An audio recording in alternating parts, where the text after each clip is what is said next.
In diesem Video zeige ich dir, wie du diesen Banner in Affinity Designer erstellst. Dabei geht es nicht unbedingt um diesen Banner, sondern vielmehr darum, deine Fähigkeiten im Grafikdesign und speziell in Affinity Designer zu erweitern.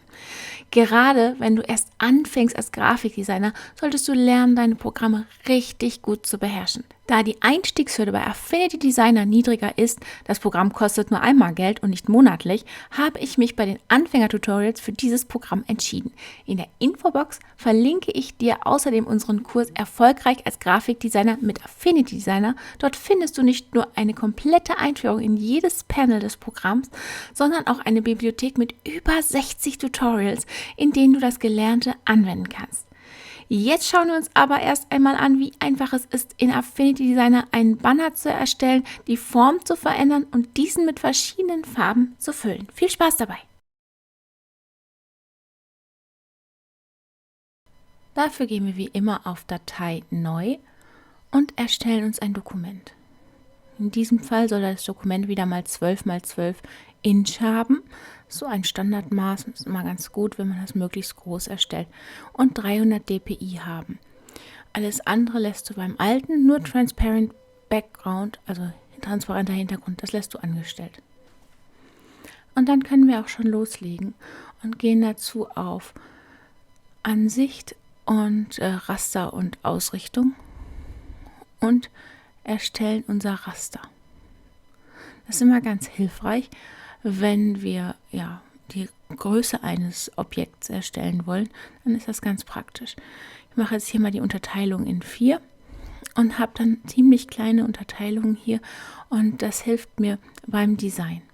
Und dann gehe ich hier auf mein Rechteck und erstelle mir eines und ziehe das hier einfach auf. Auch das mache ich jetzt wieder möglichst groß.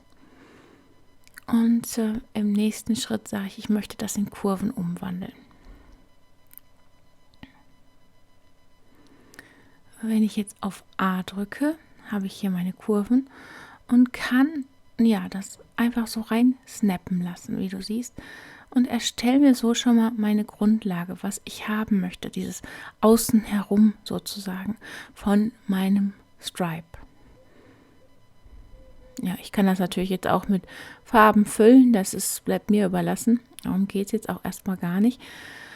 Jetzt geht es aber darum, dass ich das dupliziere. Wenn ich jetzt mit Command J dupliziere, dann habe ich schon einen zweiten Streifen sozusagen. Und den kann ich jetzt immer der Größe nach verändern. Also ich möchte ja viele kleine Streifen haben und denen jeweils eine andere Farbe zuweisen. Und so kann ich jetzt einfach weiter vorangehen. Also ich habe das Außen, das Grundgerüst sozusagen. Und jetzt brauche ich einfach nur noch das duplizieren und kann so meinen ganzen Stripe erstellen ohne große Probleme. Dabei hilft mir natürlich jetzt ungemein das Raster, weil ich so immer genau weiß, wo ich bin und wo ich vor allen Dingen auch hin muss und kann dem Ganzen dann immer wieder eine neue Farbe geben. Ich habe das Ganze jetzt kleiner gemacht, damit ich eine Umrandung habe und versetze das ein bisschen nach innen. Jetzt siehst du, hier drumherum hat mein kleiner Stripe jetzt einen Rahmen. Und jetzt kann ich einfach weitermachen. Also mit Command J kann ich diese kleinen Streifen weiter erstellen und jedem einzelnen eine neue Farbe zuweisen. Bleibt natürlich dir überlassen, welche Größe das Ganze haben soll. Aber es ist ein schneller und einfacher Weg, so etwas zu erstellen, was sonst relativ kompliziert wäre, wenn ich das alles einzeln erstellen würde. Da siehst du wieder ran, wie einfach und gut es ist, wenn du jedes Objekt, das du erstellen möchtest, einfach in kleine Dinge runterbrichst. Ne? Wenn du mal guckst, was ist das Ganze, was sind die einzelnen Teile und dann gehst du von da aus weiter. Und du siehst schon, jetzt ist es ganz einfach. Ne? Ich brauche einfach nur weiter diese kleinen Pfeile erstellen und denen eine Farbe geben. Das mache ich einfach einmal durchgehend und jedem gebe ich eine andere Farbe und dann wird's wirklich ganz einfach.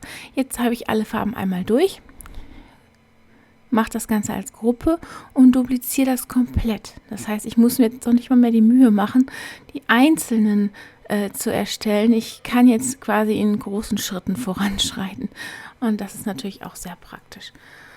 Das mache ich jetzt einfach öfters. Und mit Affinity ist das noch einfacher, weil, ja, es passt das direkt automatisch an hier.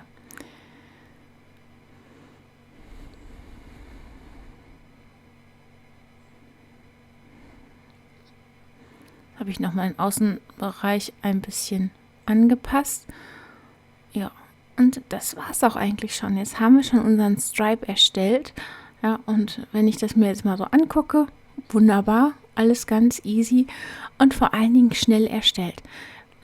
Alles kommt auf eine Ebene oder in eine Gruppe und dann hast du auch schon dein Element. Jetzt hast du dabei natürlich nicht nur gelernt, wie du so ein Element machst, ne, sondern vor allen Dingen auch, wie du diese Sachen in kleine Stücke runterbrichst. Ne? Das ist immer ganz, ganz wertvoll, weil auf diese Weise kannst du dir viel Arbeit sparen. Ne? Jetzt exportieren wir das nochmal eben als PNG.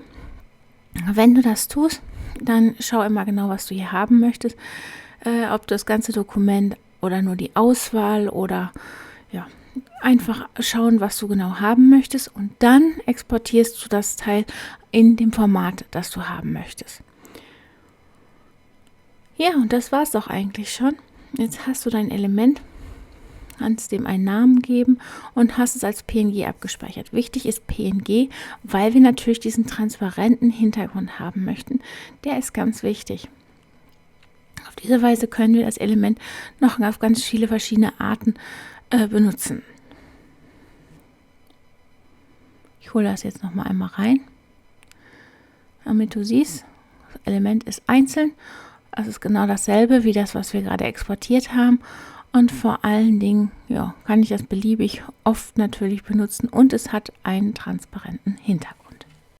Ich hoffe, das Tutorial hat dir gefallen und wenn dem so ist, dann abonniere doch unseren Kanal, klick die kleine Glocke an, damit du benachrichtigt wirst, wann immer wir ein neues Video posten und klick auf den Like-Button. Und dann bis zum nächsten Mal.